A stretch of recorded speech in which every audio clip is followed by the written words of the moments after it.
This is the Daily Dispatch podcast with your business correspondent, Ted Keenan. Today, Dispatch Live is talking to Tankiso Mosi from Nafcoc, Deputy Chairperson of the Provincial Youth Chamber.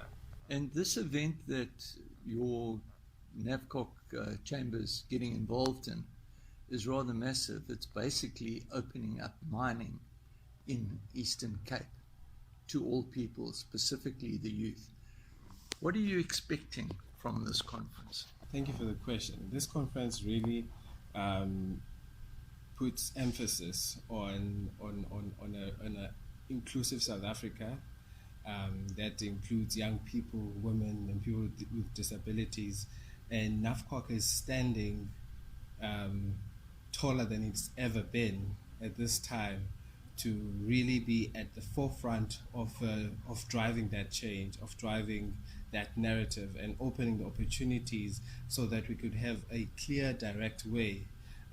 We've brought in all stakeholders that should influence or contribute towards realizing the young people and women in particular to be a part of the industry. So the industry has been largely bigger in other provinces, especially in Gauteng area, but the Eastern Cape has so much to offer, and at this time, this is the most important time that the Eastern Cape starts to play a very impactful role.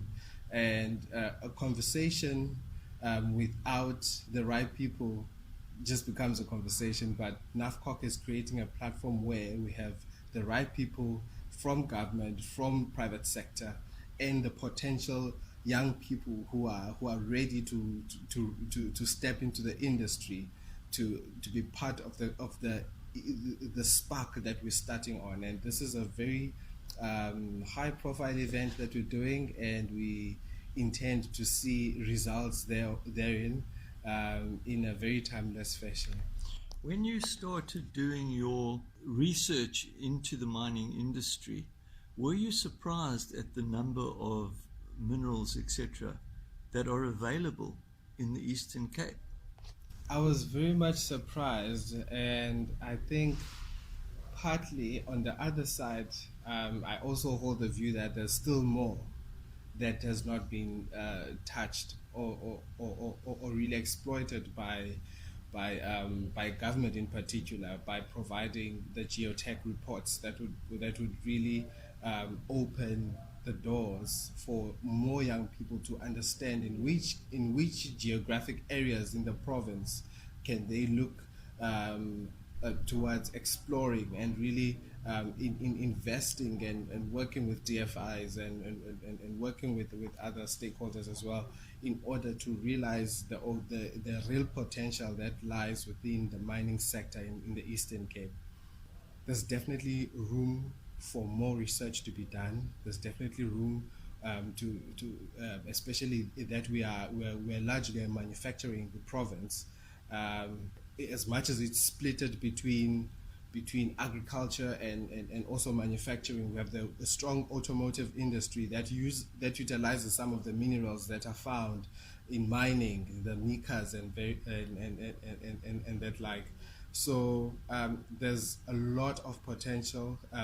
Mining opens doors for manufacturing, opens doors for even other resources that can be extracted in order to play part in other different industries. So there's a strong beneficiation component of this. Yes, there's a long downstream beneficiation of it. When mines come to a town, the town really grows. The revenue grows, and the different other businesses emerge out of that.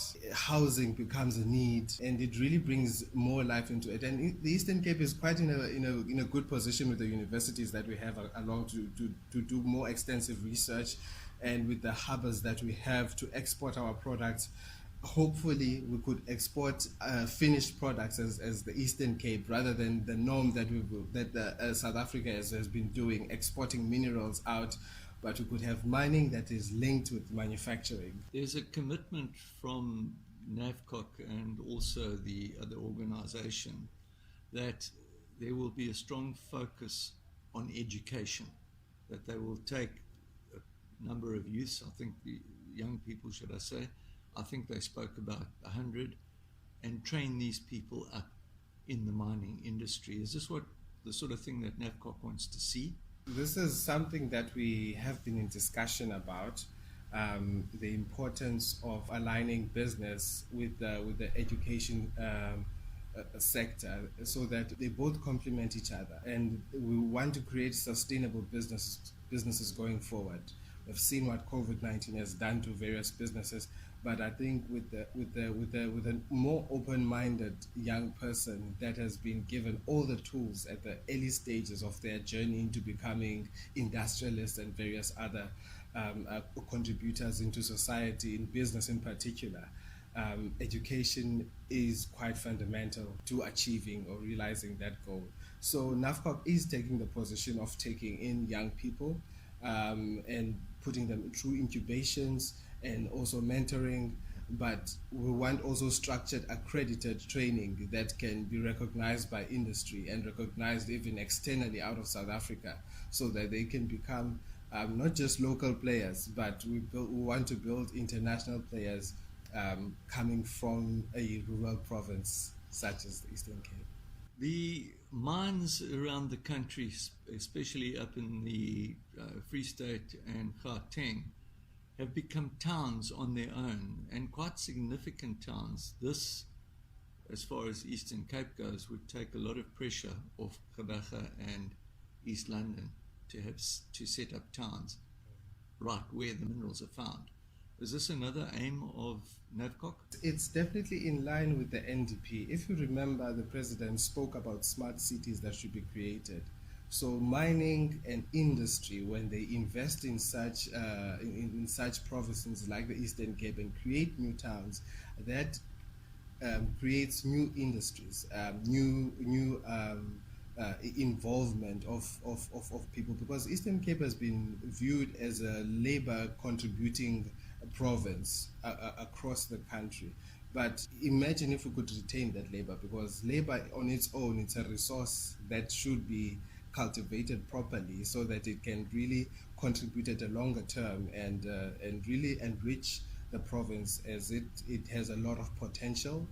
We have a beautiful coastal line, we have harbors, we have universities here, we have most of the people that have even led the country are coming from the Eastern Cape. So there's quite an extensive amount of opportunity there that should not be missed by Nafcoc, that should not be missed by government going forward when it comes to re-establishing the industry, or rather igniting the industry in the Eastern Cape, the mining industry.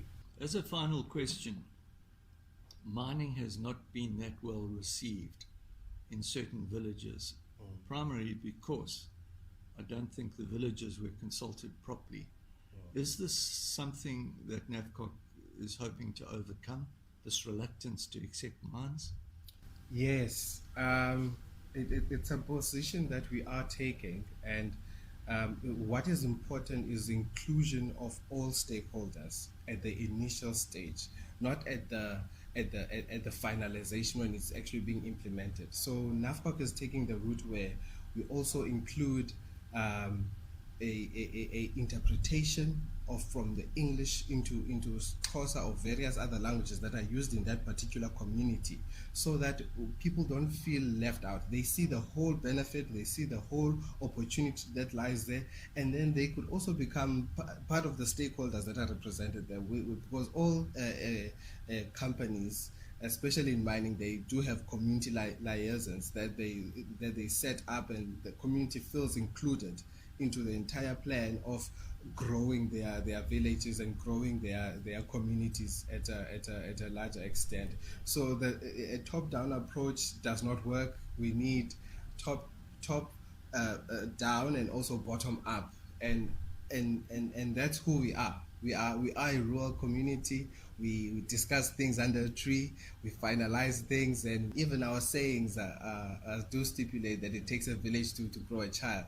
So that's who we are. We discuss things and people get clarity, because I believe the challenge that tends to happen is that big mining companies come in and they don't do proper introduction of who they are and what they want to do. Their good intentions then get politicized, or they get driven by certain other elements that may be.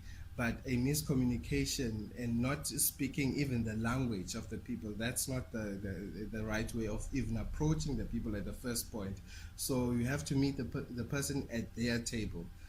That's what I think, that's the approach that we'll be taking, and to try to mitigate all those challenges or bottlenecks that would strain the industry to actually thrive in the province. That's the position that we're taking. East London is hosting South Africa's latest mining indaba. An event like this calls in politicians, industry players, and academics. We are talking to the organizer of the event. Thank you for having me. My name is Thando Mandela. I'm the organizer and founder of the Eastern Cape Province Mining Indaba. The response to your mining indaba has been pretty spectacular. You've got politicians, you've got business people. Unfortunately, the start is a little bit delayed, Yes. but that's due mainly to the fact that there are no flights into East London that are easy for people to get. What are your expectations of the event? Okay, because it's a new event, and most of the time it's not synonymous to hear Eastern Cape Province and mining in the same sentence, which is one of the reasons why we thought it was very important that we do have the Eastern Cape Mining Indaba in this magnitude, because Eastern Cape Province is a major labor sending area historically, and the backbone of mining in terms of labor is born out of the Eastern Cape Province, out of the Eastern Cape Province people, and the beneficiation of your social labor plans. And also, if you look at the amount of people that have not yet been compensated with pensions, or funds from the deceased loved ones, we thought it is important that we talk about the Eastern Cape Province Mining Indaba, so that we don't talk about it in small corners, because people that are supposed to be benefiting from the hard sweat of their families are not benefiting. The communities are not growing either. So it was not easy pulling everyone together. It was challenging because there's different interest groups, and to try and balance with everyone, it's been quite a challenge. And we do appreciate the people that have partnered with us and people that have shown up to understand that it is not about an individual issue, it is a community issue.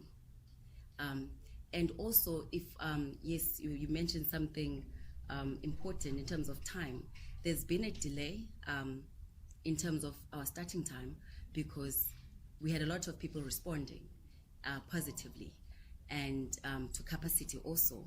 However, most people are arriving at the 11 o'clock flight, and also logistically moving around the Eastern Cape.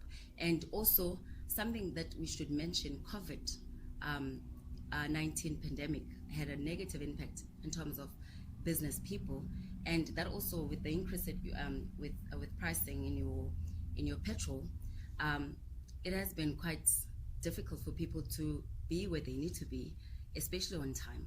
So yes, I'm just happy that we're starting off. At least now we're not winking in the dark.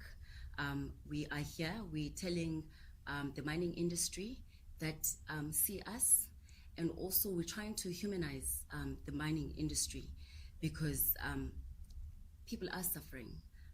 People are without jobs. So that's why with this mining indaba, we're even launching the 100.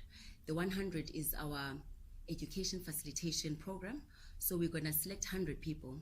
Out of this 100 people, we're going to have, it will be comprised of youth, women, and the disabled. So what we're trying to do is we're trying to get people to have code 14 driver's licenses. We're trying to get people to have your heavy equipment machinery permits, like your how to operate an excavator, how to do surface mining, because in the Eastern Cape we've got a lot of quarries also, which with proper coordination and training, they would actually create a better investment opportunity.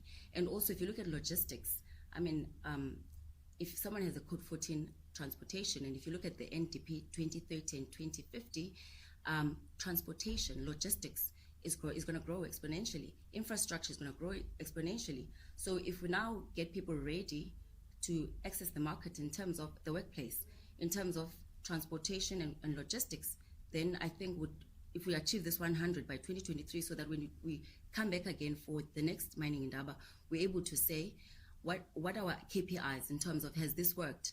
For us, how we'll measure ourselves would be, have you trained the 100? Where are they? So we'll have testimonial in our 2023 mining indaba. And also, we brought in investors so that they can actually speak to the people that have permits, like quarries or coal, or whichever opportunity that is within the mining sector value chain.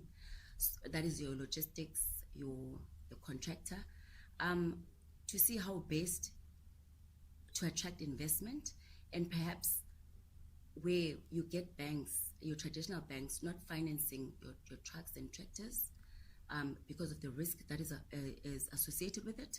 But there are people that are willing to offer like cushioning, patient financing. So it's some of the people that we've invited, so that this industry that is so capital intensive can actually give an opportunity to people that wouldn't otherwise have access to it. There are a couple of massive advantages to the almost embryonic mining industry. The one is that the province is blessed with a vast array of minerals. The other is, while labor on the mines has been frowned upon for a long time, you are blessed with a workforce that is actually trained. Yes. And if these people have an interest, almost a financial interest, Yes. in mines, you are ready to go. Exactly, because like I said, this industry is capital intensive, and access to finance remains a problem, especially if you look at your emerging entrepreneurs. Like if you, these days, especially after the pandemic, I think we are undermining or undervaluing the negative impact that the COVID-19 pandemic, especially on business lockdown, it has had on even middle class, on all classes. People are without jobs. Companies have have scaled down, reduced their staff complement, and I think everyone is just trying to get their lives back together. So we're hoping that with the 100, we will make a difference in some people's lives. Where, I mean, if you get, let's say, a youth that probably can't afford to go to varsity, and then you give them an opportunity where you afford them to have a driver's license, especially one that also could be used in the logistics industry, that automatically, if a code 14 driver, you're looking at easily 12,000 in a month to 14,000 in a month. So for us, if we could do this and say this was born out of the inaugural Eastern Cape Province mining indaba, I think we would feel blessed and know that we did make a difference in someone's life. Yes. Thank you for talking to Dispatch Live. Good luck with the conference. Thank you very much. Good luck with mining in the next couple of years. No, thank you so much.